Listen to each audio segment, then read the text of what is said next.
क्रांतिकारी जय भीम।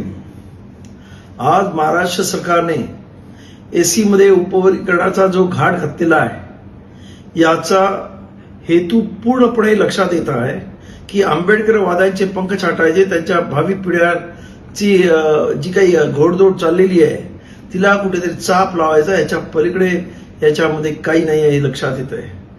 आज एससी मध्ये असणाऱ्या एका जातीने उपवर्गीकरण मागितल्यावर सरकारने 58 जाती न विचारता अशा पद्धतीने निर्णय घेणं हा सरकारचा मूर्खपणा आहे।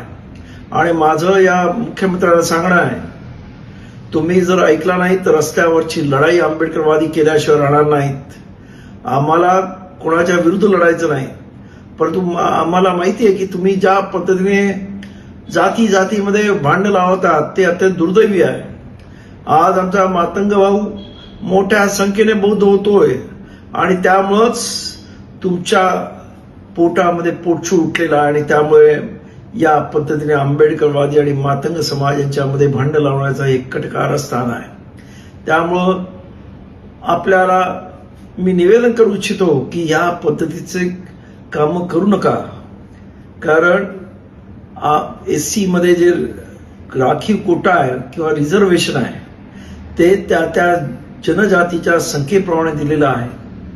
आज ज्यांची जेवढी संख्या असेल तेवढ्या प्रमाणामध्ये रिझर्वेशन द्यायचा जो बाबासाहेब आंबेडकरांनी संविधानामध्ये घेतलेला निर्णय आहे त्याला कुठेतरी काटछळ लावण्याचा, त्याच पद्धतीनं सुप्रीम कोर्टाने 2 महिन्यापूर्वी दिलेला जो निर्णय आहे मार्च मध्ये, त्याच्या विरुद्ध जाऊन कॅबिनेटमध्ये एससी मधल्या मुलांना ओपन मध्ये जरी तो मेरिट मध्ये असेल तरी त्याला सिलेक्शन न करण्याचा जो निर्णय आपण घेतलेला आहे तो पूर्णपणे सुप्रीम कोर्टाच्या निर्णयाविरुद्ध आहे आणि कायद्याच्या विरुद्ध सुद्धा आहे। त्यामुळं आम्हाला रस्त्यावरती येण्यास भाग पाडू नका आणि आल्यास त्याची सर्वस्वी जबाबदारी या सरकारची असेल, तेव्हा सरकारने ताबडतोब जागे व्हा। आंबेडकरवादी आज तुम्हाला वाटत असेल की आपण आंबेडकरवाद्यांना फोडलंय व आंबेडकरवाद्यांना झोपवलंय, तशी परिस्थिती नाही। आंबेडकरवादी आज सुद्धा रस्त्यावरती उतरण्यास तयार आहेत, उद्याही होते आणि कालही होते।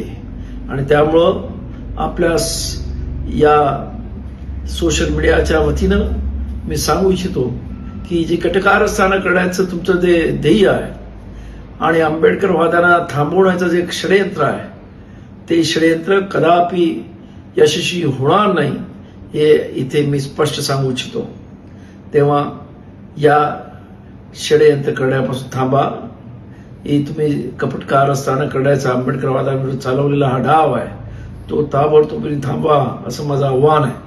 आणि आंबेडकरवाद्यांनो जर जरूरत लागली तर रस्त्यावरती आपल्याला आंदोलन करण्याची आणि रस्त्यावरची लढाई करण्याची तयारी ठेवा।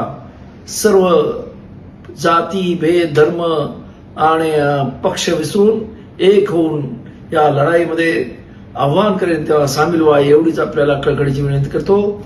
धन्यवाद। जय भीम।